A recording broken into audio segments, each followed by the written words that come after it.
power needed to pull outside, we can maximize each barrel, try to fill up as much as possible.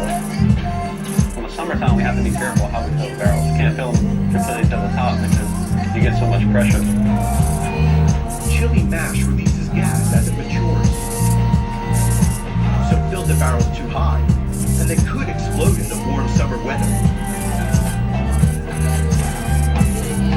All that's needed now is to put the lids onto the barrels. The guys are coming through right now, they're capping the barrels.